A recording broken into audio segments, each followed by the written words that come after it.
Face à la supériorité aérienne des États-Unis et d'Israël, l'Iran mise depuis longtemps sur les missiles balistiques. Mais combien de missiles Téhéran possède-t-il réellement? C'est impossible à savoir avec précision.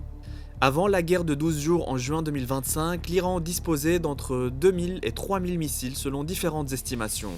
Après les frappes israéliennes, entre 800 et 1000 missiles auraient été détruits ou interceptés selon des sources sécuritaires occidentales. Près de 65% des lanceurs balistiques et plus de 120 rampes auraient également été neutralisés. Mais depuis, Téhéran a relancé sa production. Reprise des essais, hausse des flux de carburant spécifiques, activité accrue sur certains sites militaires.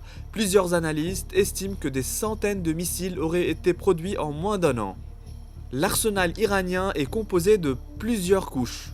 Le Fateh 110 à propergol solide et monté sur lanceur mobile peut frapper jusqu'à 300 km avec guidage inertiel. Le Zolfakar en est une évolution plus puissante capable d'atteindre 700 km. Le Qiam-1 à carburant liquide, pouvant atteindre 800 km, a été utilisé contre des bases américaines en Irak. Vient ensuite les missiles de moyenne portée qui constituent l'ossature stratégique. Le Shehab 3 peut atteindre environ 1300 km. Le Imad améliore sa précision en phase terminale. Le Sagil à carburant solide approche les 2000 km et permet un déploiement plus rapide. Khaybar Shikan, d'une portée de 1450 km, dispose d'une capacité à manœuvrer en phase terminale en rentrant dans l'atmosphère.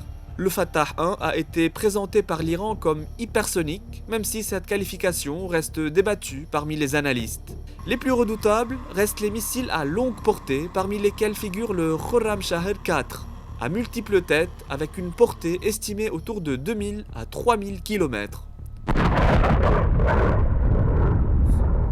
Enfin, la doctrine iranienne repose sur le principe de saturation. Il s'agit de combiner drones à faible coût et missiles balistiques pour submerger les défenses adverses. Le nombre exact de missiles reste flou, pourtant l'essentiel demeure. Une capacité de nuisance suffisante pour maintenir la menace et l'équilibre fragile du Moyen-Orient.